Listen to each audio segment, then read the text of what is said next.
montañas de la India esconden muchas historias.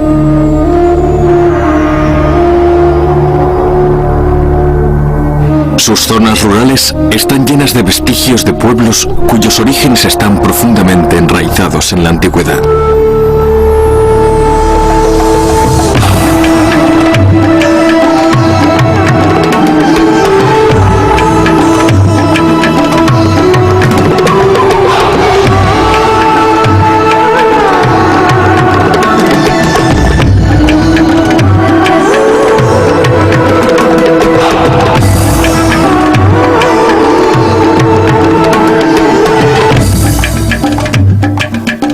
Desde el principio, la historia de la India ha estado determinada por su geografía.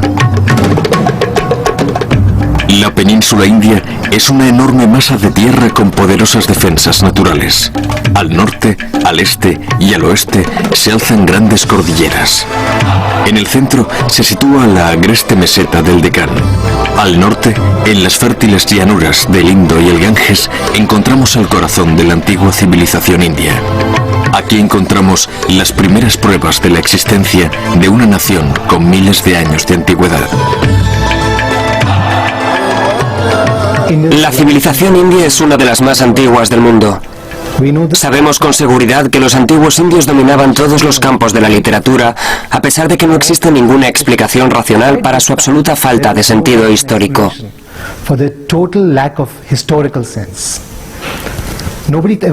Nadie pensaba en dejar algo para la historia. La única información a la que podemos acceder está en libros sagrados que tratan sobre temas religiosos y hacen comentarios sociales sobre su época. El estudio de la India resulta útil e interesante porque nos permite ver cómo las cosas pueden ocurrir de otro modo. Por ejemplo, en el periodo antiguo, en las civilizaciones de la Edad de Bronce, se puede ver un modelo de desarrollo de los estados muy distinto al que apreciamos en Mesopotamia y Egipto. De la India siempre se dice que tiene una asombrosa capacidad para absorber influencias externas y convertirlas en algo genuinamente indio. Hasta los años 20, los arqueólogos pensaban que la historia de la India comenzó hacia el año 1500 a.C., con la llegada de unos invasores procedentes de Asia Central, los arios.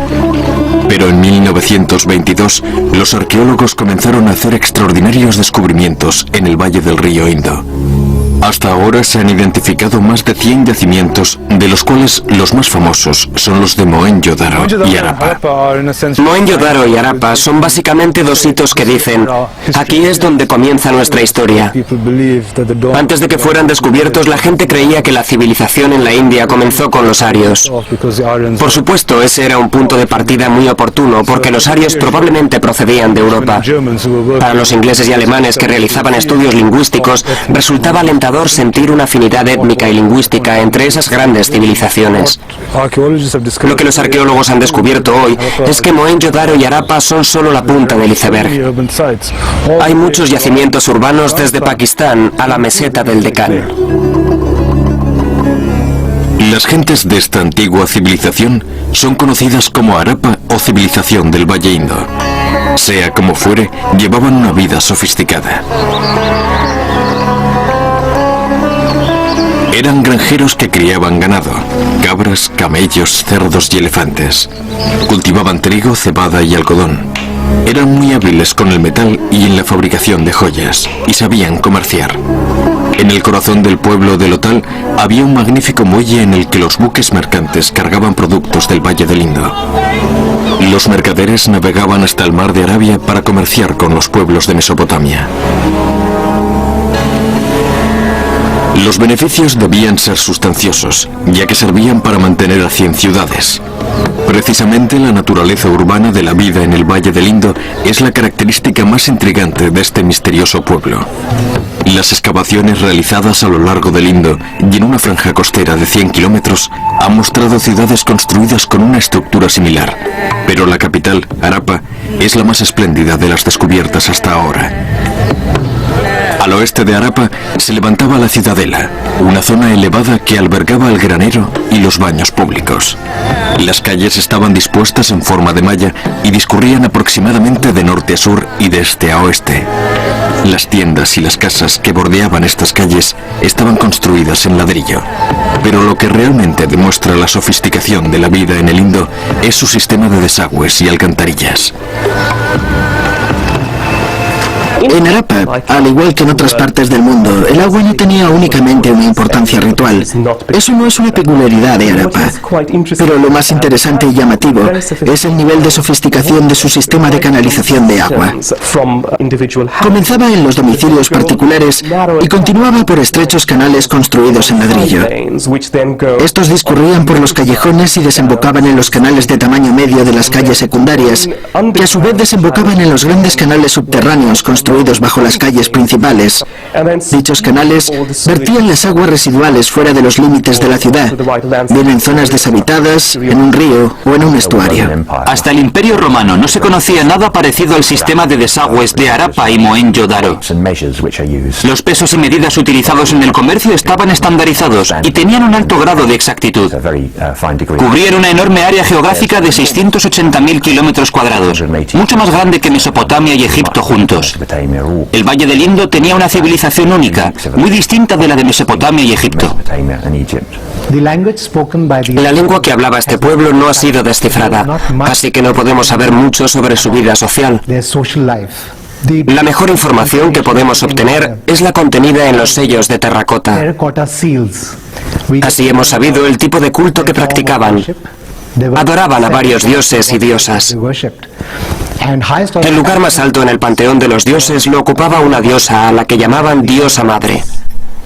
También creían en la importancia de los árboles y por eso los consideraban símbolos sagrados. Creían que los árboles estaban habitados por seres divinos. Hacia el año 2000 a.C. comenzó el declive de las civilizaciones del Valle del Indo. Un milenio antes de Cristo llegaron nuevos pueblos al valle, invasores procedentes del norte que ocuparían las fértiles tierras de las llanuras indias, los arios. Eran una tribu de pastores, una raza de guerreros nómadas. Pero no es seguro que los arios fueran los responsables del declive de los pueblos del Valle del Indo. Los detalles sobre sus orígenes están poco claros. No existen monumentos ni restos arquitectónicos que nos permitan hacernos una idea de cómo era su cultura. Pero sabemos que la sociedad aria estaba dividida en tres clases sociales: granjeros, nobles y sacerdotes. Los sacerdotes eran los santos varones responsables de rituales como los sacrificios de animales, que eran la base de la cultura védica. Estos sacerdotes eran también los líderes de la religión del pueblo, los bardos de las creencias y prácticas de la India. Esta literatura quedaría plasmada en los Vedas. Los Vedas son un conjunto de libros y son más un escrito sagrado que una crónica histórica, aunque hablan mucho de la sociedad de aquellos tiempos. El Rig Veda, uno de los libros, está considerado como el libro más antiguo del mundo. Estas obras nos dan una idea sobre la vida de la gente. No cabe duda de que la religión hinduista moderna tiene sus orígenes en el Rig Veda, que fue escrito hacia el año 1300 a.C. En el periodo védico vemos una religión que podríamos describir como un naturalismo místico, una visión mítica del mundo en la que una serie de dioses, principalmente Indra, pero también otros dioses, parecen representar en cierto modo a las fuerzas de la naturaleza. De hecho, es muy similar al antiguo panteón griego, y los ritos religiosos parecen girar en gran medida en torno a los sacrificios de caballos y otros animales, y la utilización de la soma, esa misteriosa planta que quizá fuese una especie de droga. La mayoría de las ceremonias religiosas eran oficiadas por mujeres, y para cualquier decisión importante había que consultar a las mujeres. Probablemente esto coincide con el periodo en el que la vaca estaba considerada como un símbolo sagrado. Ello se debía a que la leche y sus productos derivados eran el principal componente de su dieta. Hacia el año 500 a.C. aumenta la riqueza, y en esa época podemos apreciar un resurgir de la civilización y el urbanismo en el Valle del Ganges, y una sociedad cada vez más sofisticada. Está claro que hay una preocupación cada vez mayor por la salvación individual, los problemas místicos y míticos, y la diferencia entre el bien y el mal. Eso significa la entrada en algo que podríamos considerar más cercano a la religión actuales, algo más relacionado con los aspectos morales. Uno Uno de los aspectos centrales del hinduismo es que la vida gira en un ciclo infinito. Según el principio del samsara, después de la muerte se produce un renacimiento. Pero la naturaleza de ese renacimiento está determinada por las obras de cada individuo. El camino elegido por una persona durante su vida afecta directamente a su reencarnación. Una persona que vive según el principio del karma puede aspirar a reencarnarse en un ser humano. Sin embargo, quien contradice ese principio se reencarna en una forma de vida muy inferior. Hacia el año 500 a.C. quedaron firmemente establecidos los principios básicos del hinduismo. Estos incluían la división formal de la sociedad en clases o castas. La casta más baja es la de los Sudra, los trabajadores. Luego estaban los Vaisya, agricultores y mercaderes. El siguiente escalón en el sistema de castas estaba formado por los Satriya, guerreros y gobernantes. En la cúspide de la pirámide social estaban los brahmanes, maestros y sacerdotes. A mediados del primer milenio a.C., la casta más alta también incluía a los reyes conocidos como rajas. Los brahmanes se encargaron de las ceremonias religiosas celebradas en las casas, que antes eran oficiadas por las mujeres. Hacían que las ceremonias fueran cada vez más rígidas, porque eso les convenía. Esta rigidez hacía que muchos no pudiesen aguantar la presión, especialmente las castas más bajas, porque éstas eran despreciadas por los brahmanes. Fue entonces cuando aparecieron los intocables. Empezaron a aparecer nuevas escuelas de pensamiento. Y es en este periodo cuando nace el jainismo y el budismo como reacción frente a la rigidez del hinduismo. La India emergía como nación reconocible compuesta por 16 estados autónomos. En el siglo IV, uno de esos estados fundados por Chandragupta, el Imperio Maurya, se perfila como la fuerza dominante. Hacia el año 325 a.C., el nuevo Chandragupta Maurya se convierte en gobernante del estado de Magadha. Muy pronto demostraría ser un excelente guerrero. En el año 300 a.C. ya había conquistado los valles del Indo y el Ganges y parte del imperio de Alejandro Magno. El hijo y el nieto de Chandragupta también se rebelaron como grandes líderes militares. En el 262 a.C., el rey Maurya Asoka controlaba casi toda la península de la India. Era un gran imperio, y los Maurya necesitaban mantener un rígido control dentro de sus fronteras. Un observador griego describió cómo un enorme ejército de varios cientos de miles de hombres patrullaba el imperio, y los líderes Maurya no tenían ningún reparo en utilizar dicho ejército. Sin embargo, la época Maurya será más recordada por su riqueza y cultura. La suntuosa vida de la corte imperial sería recordada más tarde por algunas de las mejores imágenes del arte indio. Los joyeros y orfebres estaban muy solicitados.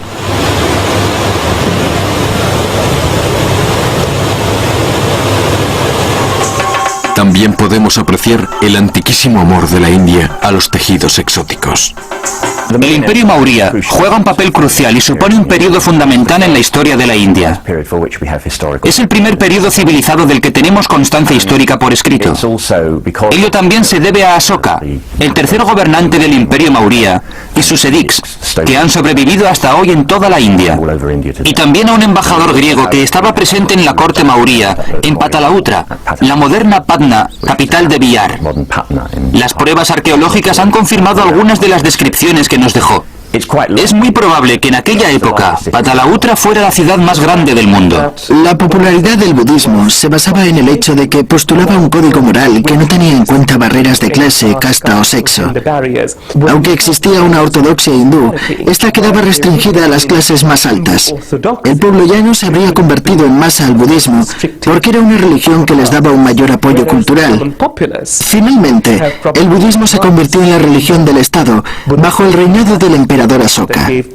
Asoka Maurya se convirtió al budismo tras una horrible batalla en la llanura de Kalinga, en la que quedó profundamente conmovido por el sufrimiento humano a gran escala.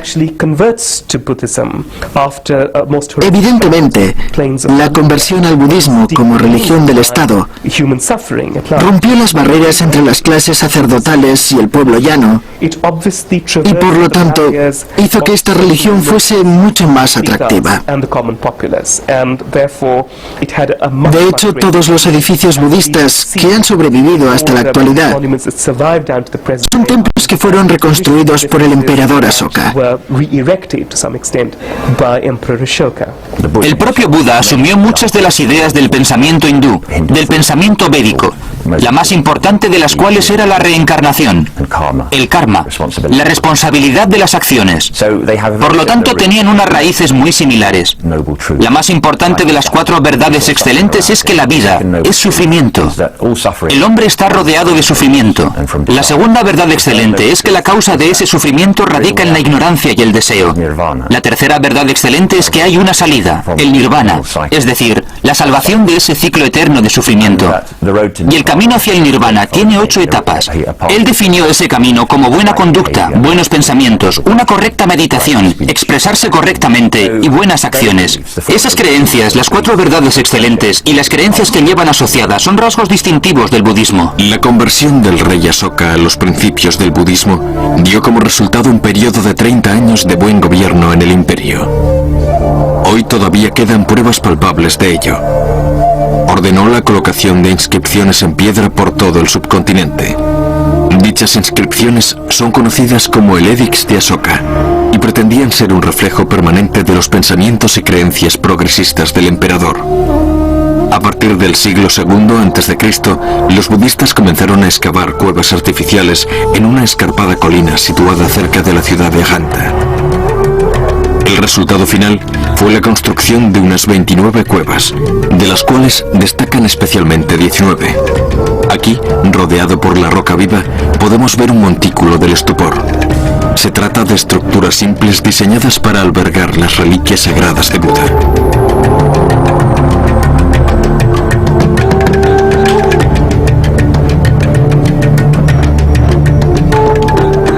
En su interior, una enorme figura de Buda espectacularmente iluminada por la luz natural que penetra a través de una abertura practicada en el techo de la cueva. Es fácil imaginar la reacción de los europeos del siglo XIX cuando descubriesen cuevas como esta.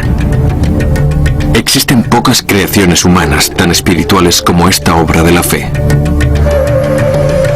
Pero la escultura no es la única expresión artística que podemos ver en Ajanta. Entre los años 200 y 650 de nuestra era, las paredes de las cuevas fueron cubiertas con pinturas murales. Unos frescos considerados mayoritariamente como el mayor logro del arte visual de la India. Se trata de unas obras extremadamente importantes por muchas razones. Son los ejemplos de pintura mural más antiguos que se conservan y también son enormemente importantes y valiosos como prueba arqueológica. Otra característica importantísima en cuanto a su mensaje es que ilustran las vidas de Buda antes de convertirse en el propio Buda. Es decir, todos los estados previos por los que pasó antes de la iluminación, antes de convertirse en el Buda iluminado. Nació príncipe y en todos sus estados previos aparece representado con dignidad real. Vemos la imagen de un príncipe luciendo todos los adornos reales y todas las joyas. También vemos que se han alargado los lóbulos de sus orejas, evidentemente por el peso de los pendientes reales, pero la representación de los estados previos de Buda se centra en la época en la que todavía es príncipe. Está a punto de alcanzar la iluminación, en un periodo de transición.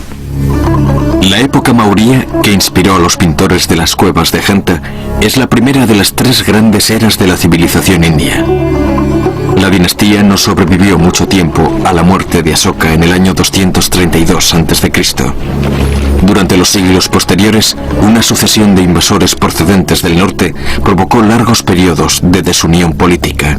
Habrá que esperar hasta el siglo IV después de Cristo para asistir al nacimiento de una nueva y poderosa dinastía. Se trata de los Gupta, una una estirpe de monarcas que también procedían del estado de Magadha, y cuyo primer gran líder también se llamaba Chandragupta.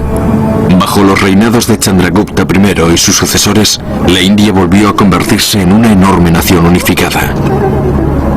Durante 150 años, los Gupta gobernaron una India próspera y en paz. Pero el legado más duradero de la dinastía Gupta fue el desarrollo de un nuevo sistema de numeración decimal. La era Gupta también fue un periodo muy importante para la religión de la India. Durante el periodo situado entre las dinastías Maurya y Gupta, se había producido un declive constante en la práctica del hinduismo. Durante este periodo de desunión, el budismo demostró tener un mayor dinamismo. Pero en la época de los Gupta, el hinduismo se recuperó y absorbió muchas de las características de la fe rival. Finalmente, el budismo acabó convertido en poco más que una religión marginal en la India. Hasta la fecha, ha sido la compleja fe hinduista la que ha dominado la vida espiritual del pueblo indio. Durante el resurgimiento del hinduismo en los siglos IV y V después de Cristo, podemos ver cómo los brahmanes llevan a cabo una contrarreforma en un intento por recuperar creyentes y recuperar el control de la sociedad. Y también vemos cómo algunos elementos del budismo pasan al hinduismo. Se ha dicho que la forma de los templos hindúes está inspirada en el budismo. Pero también existen importantes diferencias. En los últimos años, el budismo había adoptado una postura más proclive al pueblo llano, intentando quizá atraer a las gentes sencillas de los pueblos, interesadas en devociones personales y que adoraban a distintas deidades. Era como si las dos religiones estuviesen compitiendo por el mismo electorado. Competían por el mismo voto.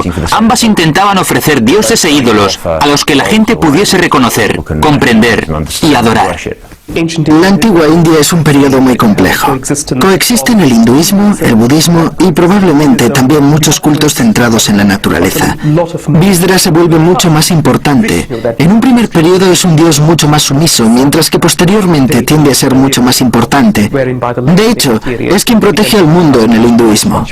Brahma también tiende a ser mucho más importante. Y Rudra, que más adelante será conocido como Shiva el Destructor. Por lo tanto, aparece un triángulo esencial con un creador, un protector y un destructor como elemento central del hinduismo.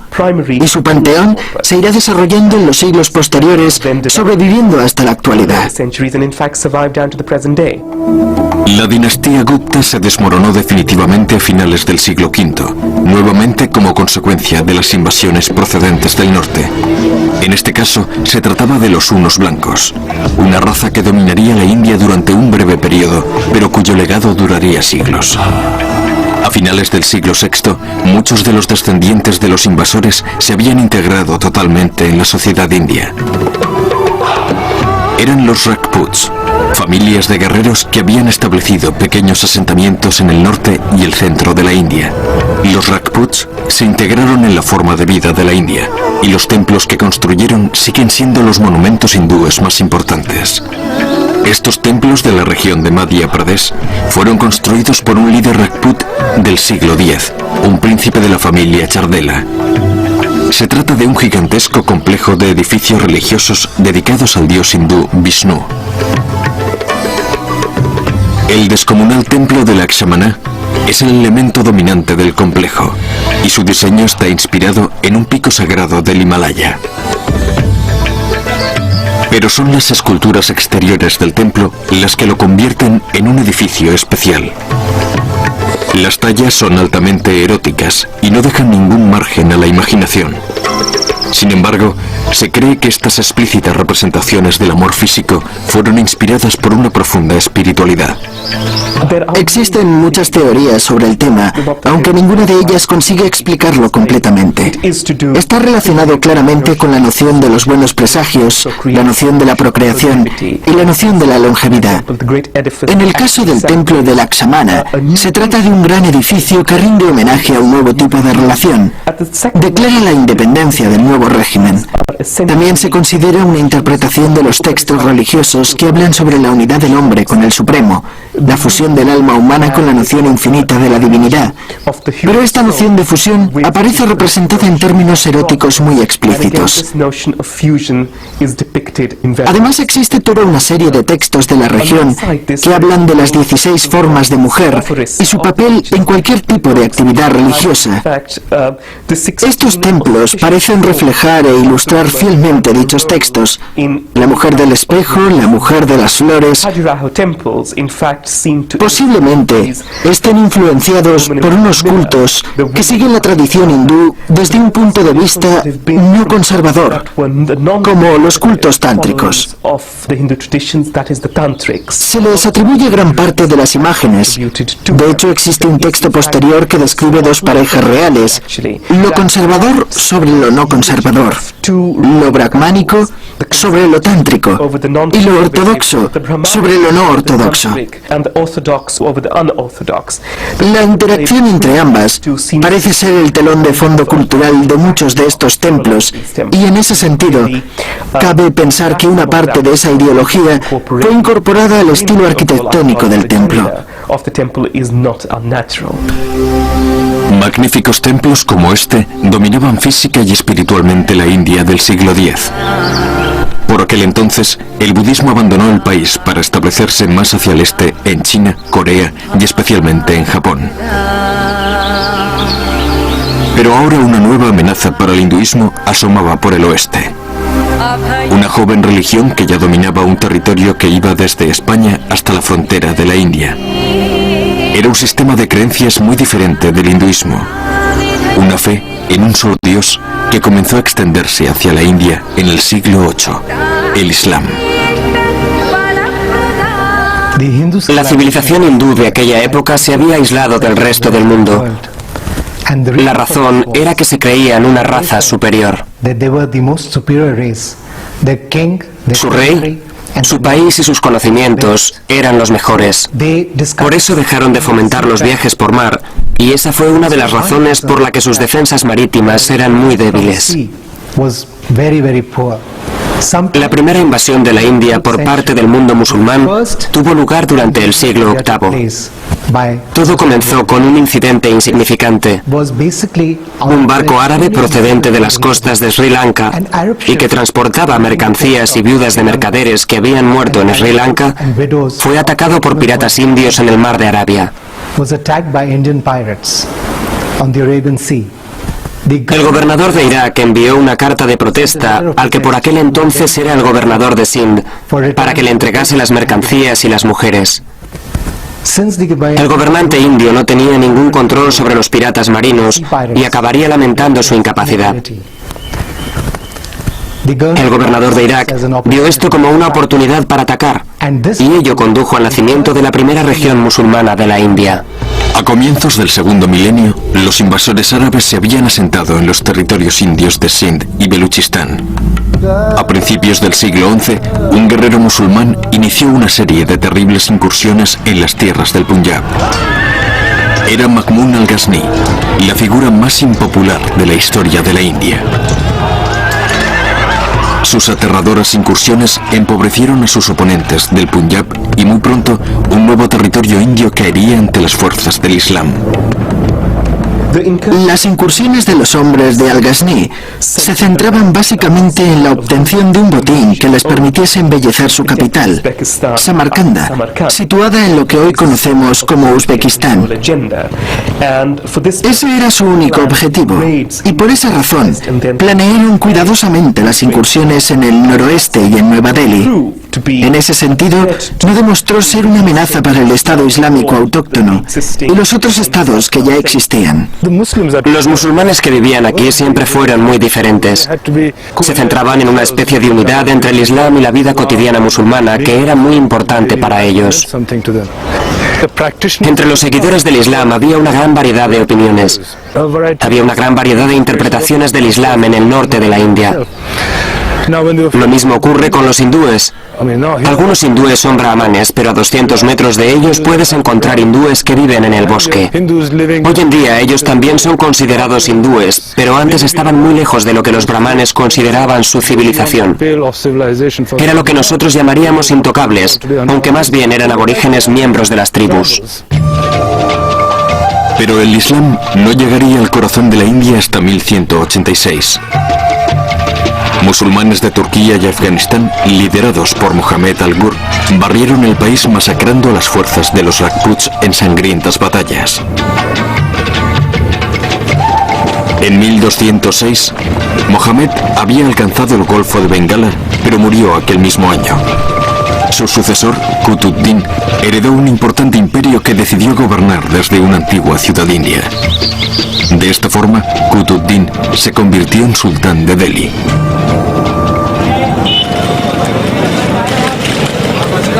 En muchos aspectos, Ciudad de Delhi resume toda la historia de la India. Es una mezcla de lo antiguo y lo moderno. Uno de los monumentos más destacados de la ciudad demuestra que los musulmanes tardaron muy poco en dejar su huella arquitectónica. Esto es el Qutb Minar, una esbelta torre que es tan solo un ejemplo de una enorme red de mezquitas y otros edificios religiosos.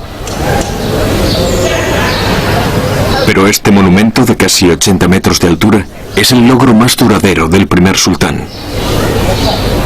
Este edificio, patrimonio de la humanidad, es un primer ejemplo de fusión entre las arquitecturas islámica e india.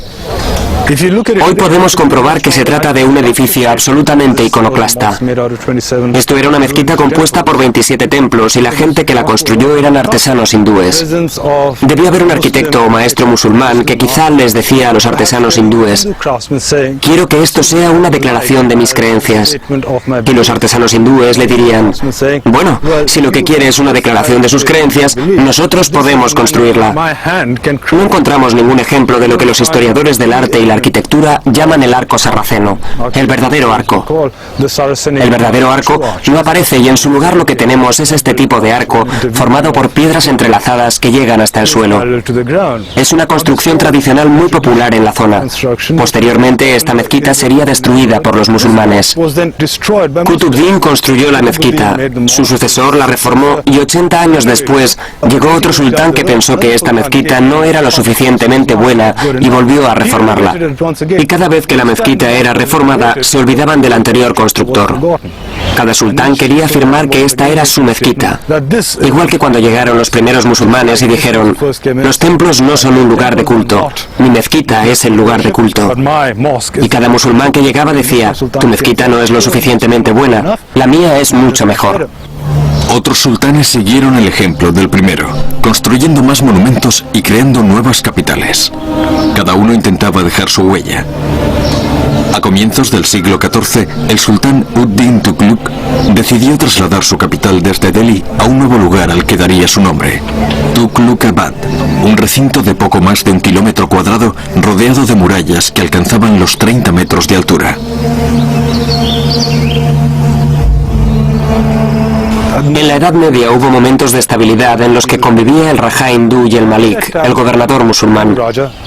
La teórica superioridad tecnológica o militar de uno de ellos no era desafiada por los otros, sino que en principio la aceptaban.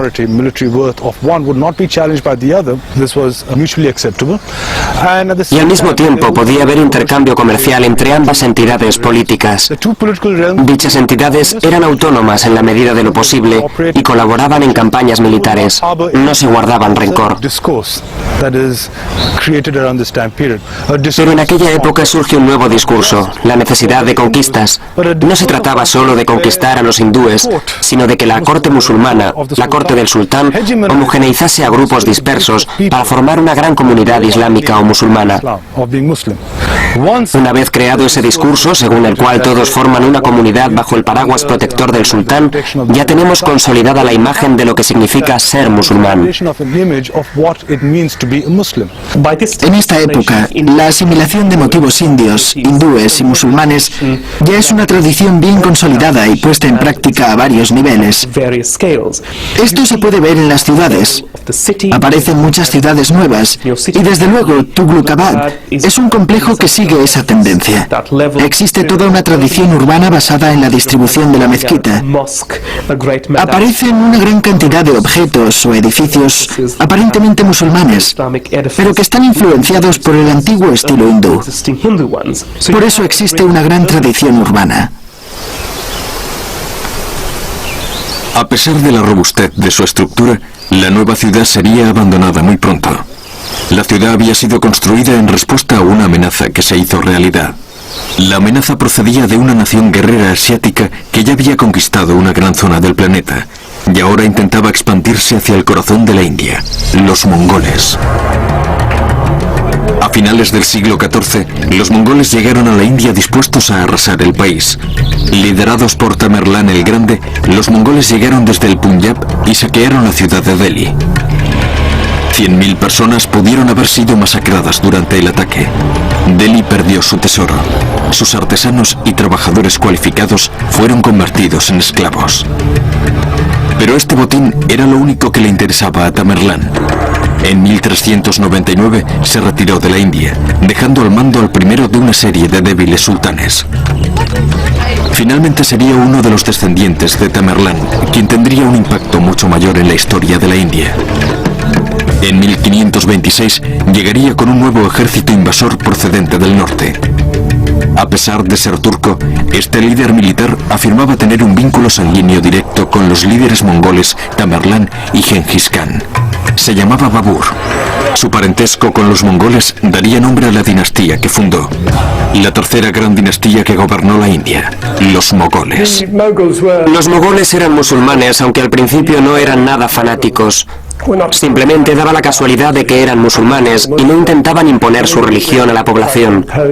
De hecho, intentaron integrarse lo más posible. Las esposas del gran emperador mogol Akbar eran hijas de jefes hindúes y sus hijos fueron musulmanes, pero su idea era integrarse con la población existente. Será a partir del emperador Aurangzeb a finales del siglo XVII cuando empecemos a encontrar una menor tolerancia hacia las otras religiones de la India. El problema del imperio mogol fue que nunca consiguió unificar a toda la India y siempre había guerras por culpa de las fronteras. El otro problema de los mogoles era que cuando moría un emperador, estallaba una guerra de sucesión y generalmente el hijo más poderoso era el que finalmente conseguía el poder e intentaba establecer su autoridad. Creo que los mogoles resumen la grandeza de la India. Lo extraño es que una dinastía islámica gobernase en la India, un país mayoritariamente hindú. Pero una de las características de la India es que no es un país sencillo.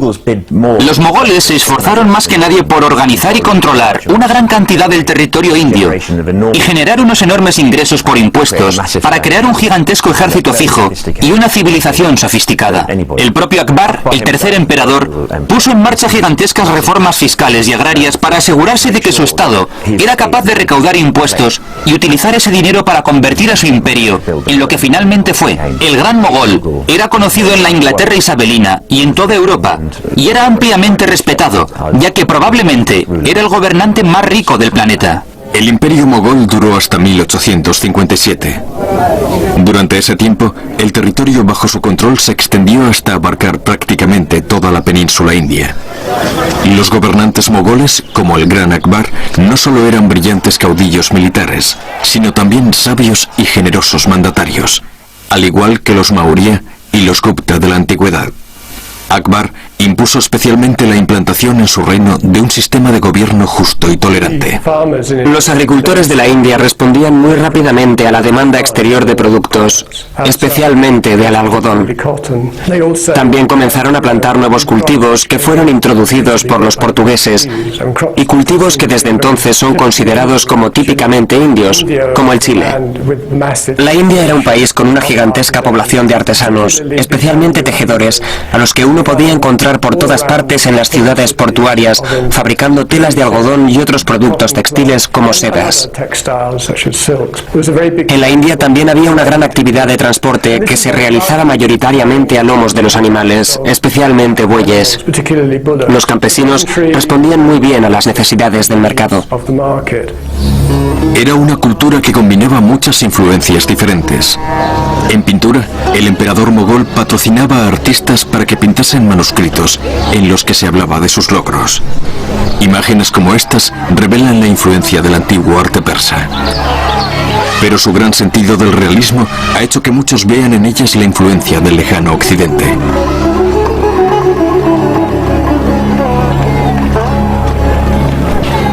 Estas vibrantes pinturas no solo glorifican las hazañas de los mogoles, sino que también sirven para ilustrar la literatura épica hindú que floreció bajo su mandato. Durante el siglo XVIII se produce la aparición de importantes núcleos de poder regionales, especialmente algunos grupos del suroeste y el este de la India que surgen durante este siglo. En el oeste de la India aparecen los Marathas, un grupo que se rebeló contra Aurangzeb a finales del siglo XVII y consiguen establecer un estado muy poderoso con base en la ciudad de Pune, al oeste de la India.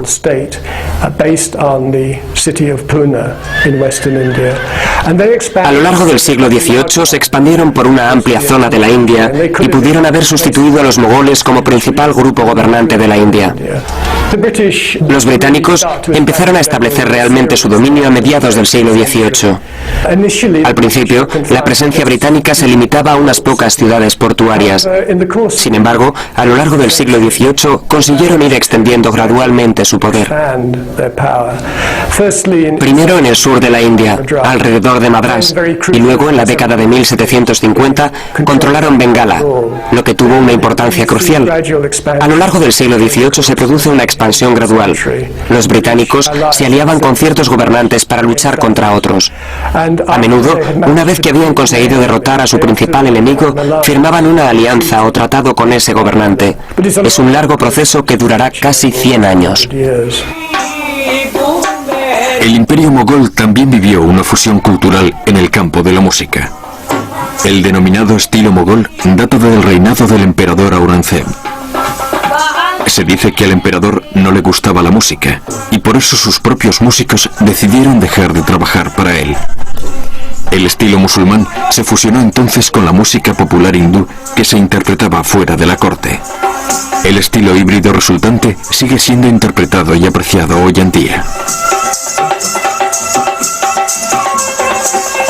La música contemporánea del norte de la India nos recuerda constantemente la fusión de las tradiciones india e islámica que se produjo bajo el imperio mogol.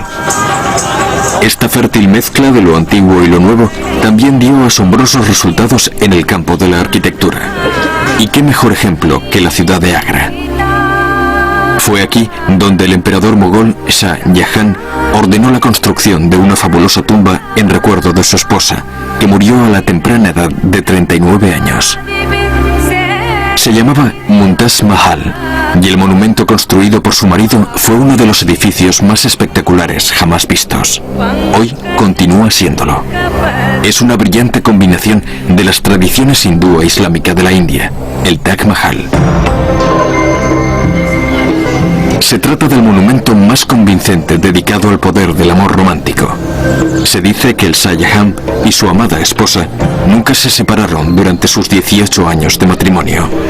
Cuando murió Mumtaz, su marido quedó consumido por el dolor, pero pronto decidiría que el cuerpo de su esposa descansaría en una fabulosa tumba. 22 años más tarde, en 1648, el Taj Mahal fue terminado. En su construcción trabajaron 20.000 hombres. El Taj Mahal es una muestra más palpable de los logros de los mogoles en la India. El concepto que da lugar al edificio tiene una evolución muy interesante en el sur de Asia. Es un monumento al amor. Está maravillosamente expresado. Posee todos los elementos de los jardines paradisíacos asiáticos, a la cabeza de los cuales figura este magnífico edificio. A medida que penetramos en el monumento desde la zona exterior, construida en arenisca roja, vemos la gran puerta y las dos mezquitas que hay a cada lado, al este y al oeste del edificio. Y finalmente, por supuesto, la perla, el edificio propiamente dicho. La magnífica base sobre la que se asienta, la gran cámara de la cúpula y los 4 minaretes de las esquinas que en circunstancias normales habrían sido bastiones. Están adheridos al cinturón que rodea el edificio, pero en este caso tienen autonomía propia, lo cual resulta arquitectónicamente muy interesante. Desgraciadamente, el Shah Jahan debería pagar un precio por esta demostración eterna de amor. Se dice que la construcción del Taj Mahal costó 32 millones de rupias, y también se dice que fue un precio demasiado alto incluso para un rey mogol. Según la leyenda, el derroche del Shah Jahan provocó su derrocamiento por parte de su hijo Aurangzeb. El nuevo rey encarceló a su padre en el Fuerte Rojo de Agra, situado a 1 milla al oeste del Taj Mahal. El Shah Jahan pasó los últimos años de su vida confinado en el fuerte. Su único consuelo era que desde la ventana de su celda se veía el monumento que sigue siendo el mayor recordatorio de su reinado y su amor. Todo el mundo reacciona ante ese edificio por su suprema elegancia, su fantástico color, la atmósfera que lo rodea y el equilibrio de sus proporciones. No es necesario comprenderlo para darse cuenta de que es un edificio muy hermoso. En muchos aspectos, es el resumen de más de un siglo de arquitectura en la India, especialmente el mausoleo. Creo que se puede decir que en la época del Shah Jahan, que se interesaba mucho por la arquitectura, podemos ver un estilo completamente nuevo. Es un nuevo estilo, una fusión de varias tradiciones en un estilo diferente. Eso significa que ya no es importante separar los elementos hindúes de los islámicos, porque se ha convertido en un estilo propio, el estilo mogol. Y creo que el Taj Mahal es realmente la culminación de ese proceso, el monumento más importante.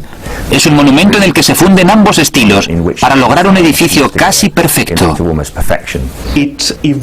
Evoluciona a partir de unas tradiciones muy propias del Islam del Asia meridional, como el mausoleo y el jardín, que quedan plasmadas en un estilo muy típico de la zona. Pero sobre todo se convierte en un símbolo para todo el Islam del sur de Asia en aquella época, en el siglo XVII. Es un edificio relacionado con los musulmanes de Irán y los otomanos de Turquía. Absorbe toda esa iconografía metropolitana sobre la supervivencia y el progreso del Islam en la India en términos religiosos.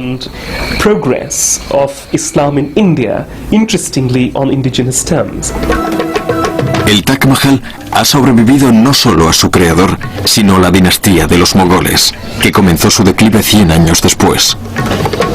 Si antiguos monumentos indios, como las sofisticadas ciudades de Harappa y Mohenjo-Daro, sobrevivieron durante 4000 años escondidas bajo tierra, no cabe duda de que la India volverá a mostrarnos algunos más de sus tesoros perdidos. Cada uno con una historia que contar.